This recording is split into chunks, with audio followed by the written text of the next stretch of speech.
Hi everyone! It's Friday! At wala na tayong pasok. Yes. Tapos wakas is, ano na, labad day na naman. Tapos ngayon, at kanina pala day is nagpunta kami dun sa celebration ng graduation. Ang graduation ng cousin ko. Oo. Yan, graduate na siya at mag-graduate na siya at saka nagpa-celebrate yung auntie at saka yung uncle ko. So, punta kami doon, nag-dinner lang kami. Tapos, yay! May libre tayong pagkain. Charot! Yan naman na yun, di ba? Libre yung pagkain natin at hindi na tayo magluluto. So, yun naman din. Tapos, umuwi na din kami dito sa bahay para kapag pahinga na. Sabit lang kami doon. So, buti naman, hindi siya traffic. So, maganda siya, mga jay. Tapos ngayon is mag-get ready with me tayo. Kasi nga, maghahabat na ako. Tapos, kailangan mawala ito. Yan, mawala yan, ha? Tapos, gagamit lang tayo ng mga jay. Ito lang yung gamitin natin. First yan, is kailangan natin mag-ano ng ating buhok. Pwede naman hindi. Para maganda tayo konti. Kasi nga, grabe naman talaga dito. Oh, grabe yan siya. Oo. So, yan. Hindi na tayo mag-ponytail. Tapos, mag-remove tayo ng makeup at gamitin natin itong makeup remover ko na grabe, hiyang na hiyang talaga ako sa kanya, guys. So, gamit to siya. 6 months ko lang gamit to siya, mga guys. So, grabe yung effect na sa mukha ko. Hindi siya super. Kasi nga, sensitive. So, sensitive talaga yung face ko, mga guys. Sensitive, acne prone, oiliness, combination face. O, diba? Lahat na. Pag hinakot ka na lahat ng award sa mukha. Charot. So, yan ang mga guys. At, i-remove natin yan. Yan. Tingin tayo sa ano eh. Yan, tingin tayo sa salamin. Para makita natin saan dapat natin i-remove. So, light makeup na yung ginagamit mo mga Zay parati. Wala akong pakay sa aking, talaga, promise. Sa aking scars. Alam ko, may discoloration talaga yun siya dyan, di ba? Pero wala talaga akong pakay mga Zay, sorry. Kahit patitigan nila yan, wala akong pakay kasi nga. Grabe na yung achievement ng face ko mga Zay, hindi katulad dati na. So, hindi ko alam kung titigil ako sa ginagamit ko ngayon. So, hindi ko alam kung magiging, hopefully naman, no? Hopefully na hindi siya babalik. So, same pa din yung routine natin. Kaya mga Zay. So, minsan, actually, honestly, minsan, nag-ano man talaga ako dito, nag-insecure ako, pero grateful na ako mga Zay. Para hindi ka magiging, hindi magiging bad yung mood mo. You have to be grateful of everything you have. Charot! And contented with a dream. So, kontento ka pero may dream ka ba din? Diba? Ano yun? Paano yun explain that? Charot. Paano ba yun? Saan ko ba nakuha? So, yun lang mga Zay. Kukunin na natin to siya. And,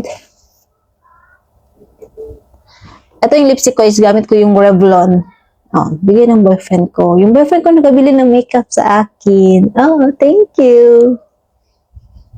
Thank you sa support. Grabe. Hindi naman ako nagabili ng mga makeup pero siya yung nagabili sa akin. Kasi gusto ko. Hindi naman siya gusto na gusto nga niya simple lang. So, gusto ko lang i-try. Kasi, what mo diba? Experiment. Experiment. So, yan. Ganyan siya kadami mga Day. Tingnan nyo. So, grabe naman to siya kasi, kasi hypoallergenic na, no perfume. Tapos, all-in-one for sensitive skin. Dito talaga ko hiyang kasi na-try ko na iba't ibang makeup remover tapos dito lang talaga ko hiyang mga Day. Kaya happy ako kasi nakita ko siya at na-try ko din siya. Minsan din naman, you have to be consistent lang sa ginagamit mo para makita mo talaga yung result. Tapos minsan aminin natin, nakakapagod din mag-antay ng walang ka makita result within 2 weeks or 3 weeks. Yan. Nakakapagod din talaga mo. Sino dyan relate, diba? Ang dami ko ng chicken. Minsan dinadalawa ko to siya. 2 ganito lang. Pag super heavy talaga, minsan 3 heavy makeup. Marami na ako nang nilalagay dito sa mukhaan ko.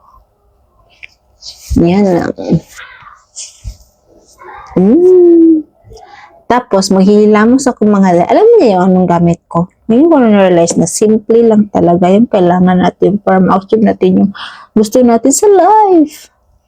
So, naghihilamos ako na isang sabon lang mga day. Pero minsan, ginagamit ko to siya. Pero naubos na kasi siya. Yung para malighten lang yung ano ko dito. Alam mo naman yung scars ko is mahirap talaga siya tanggalin. Mahirap talaga i-flat lahat.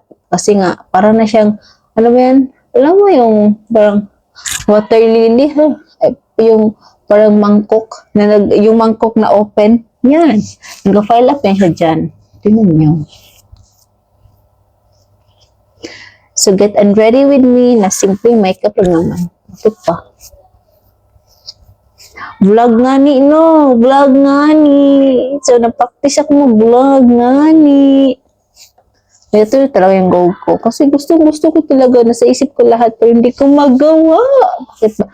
Kasi nga, iniisip ko talaga yung mga negativity. So, minsan, makamotivate talaga siya na gawin. Sabi nila, ganyan ka daw, ganyan. Tapos, ano mo iwasan mo? I-light lang daw yan. Ganyan lang daw. Yan. So, yun na. Ang ating pagmumukha ng walang makeup, walang kahit ano. Diba? Yung kilay ko naman is so far, so good. Oo, kahit hindi yan pantay, so far, so good. Mayroon pa naman siya, diba? Kapal talaga yung dati ka, tapos pinanipis ko talaga. Ewan ko ba? Nagtanong nga yung boyfriend ko, bakit daw yung babae nag-shave ng kilay? Tapos lalagyan na naman ng kilay ulit. Do-drawingan na naman. So, yun yung tanong niya na hindi ko di masagot kasi yun na ginagawa ko. So, bakit daw sinishave? Tapos, kinukulayan na naman ulit. O, di ba? Hindi ko din alam. Bakit? So, yun na mga dyan. Ating get ready, get unready. Hindi get ready, no? Get unready with me. At tayo ay magbibihis na kasi. Gusto ko talaga matulog ng maaga, pero wala eh. Minsan gusto ko matulog, tapos hindi naman ako makatulog. Sige, kahit ano na inisip ko, overthink na naman. Ay, my goodness. So, yun lang. Bye-bye. Dai Gaga Vlog!